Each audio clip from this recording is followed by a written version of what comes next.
Question 28. Why has God not already brought about the new world? God is patiently giving more time for people to repent. During this time, he also uses hardships to make believers more like his son, Jesus.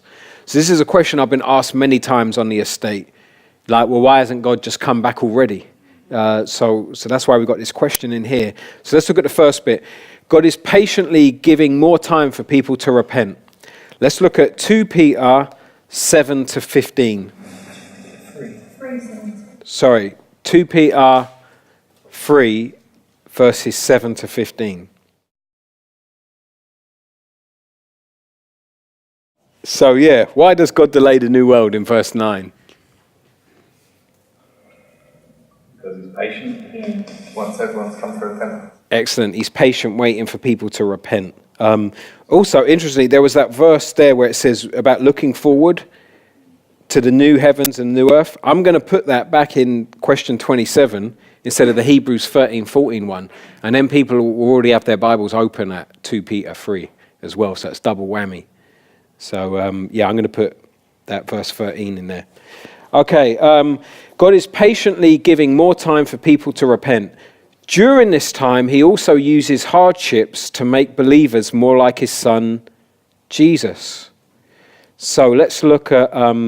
So initially, the Catechism, by the way, only had point 1 in it, because that's what I'd say to people. I'd say he hasn't come back yet because he's waiting for more people to repent. He's being patient. This is good news. But then, because of a false teaching out there called prosperity gospel teaching or health and wealth teaching, I was then like, I've got to put more in here to explain why he hasn't come back yet. There is a teaching out there, a lot of you are familiar with it, that we call health and wealth or prosperity teaching, that teaches that you're not supposed to suffer in this life if you're a Christian. I used to be in a church that taught that. We never called it prosperity gospel. We never called it health and wealth teaching either. But I don't know, have any of you been in churches where you've actually called it health and wealth? Well, so people are comfortable calling it word faith stuff, but I don't think insiders in that movement actually call it prosperity gospel or health and wealth. So, but it's a very common thing, and in London it's very common, especially in a lot of Pentecostal churches. Being Pentecostal does not mean that you are health and wealth, but there are a number of Pentecostal churches that have been affected by health and wealth teaching, and so we deal with that in this question here. But when I'm catechizing someone, I don't outright say to them necessarily, you're into some of this health and wealth stuff. Instead, I just like to show them through these texts here, and then we can discuss it. So let's look at this then. During this time, he also uses hardships to make believers more like his son Jesus. Philippians 3:10. Who do we become more like when we suffer? We become more like Jesus.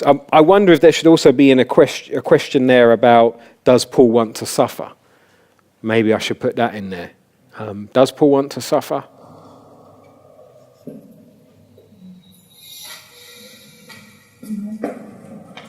Well, he says, I want to know Christ and the power of his resurrection and the fellowship of sharing in his sufferings. So it looks like Paul does actually want to suffer because he will become more like Christ. So I think I'm going to put in a question there. Wouldn't it be more correct to say that he wants to get closer to God and knows that to do that he needs to suffer rather than to say he wants to suffer? I see what you're saying. Wouldn't misunderstand that. Yeah. Yeah, that's a good point. See a trajectory there of where it could end up. Have a church of sadomasochists. Yeah. Okay, yeah, good point. I'll think on that. Yeah, that's a good point. Thanks. Okay, let's now look at Romans 8:28 to 29.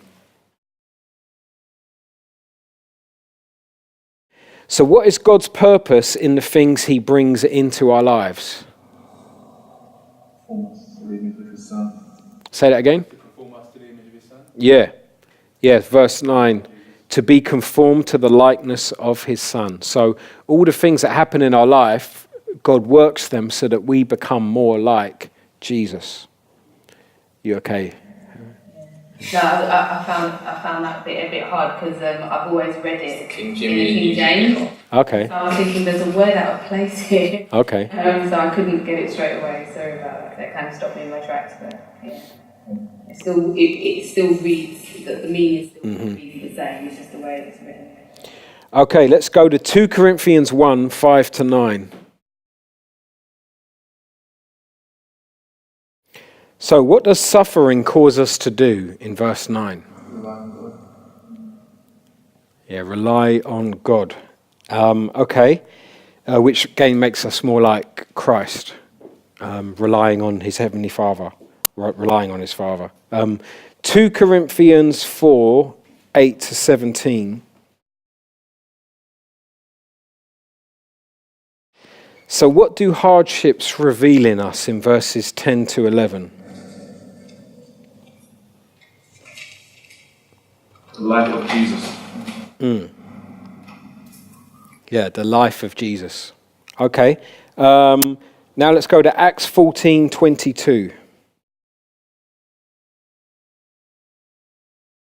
Should hardships be normal for Christians? Yeah. Okay. Now, lastly, let's go to 1 Corinthians 15:19.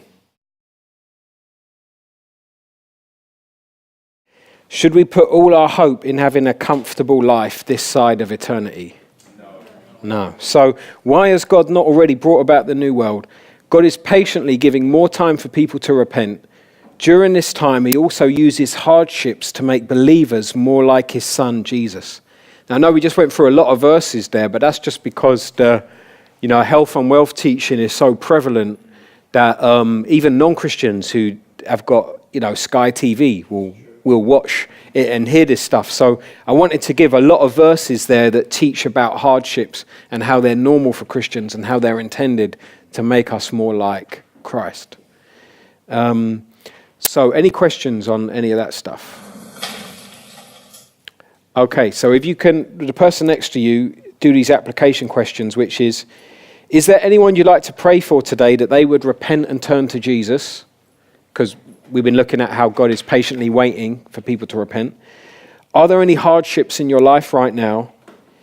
How do you think God might use these hardships to make you more like Christ? And then when you've done that, then pray together.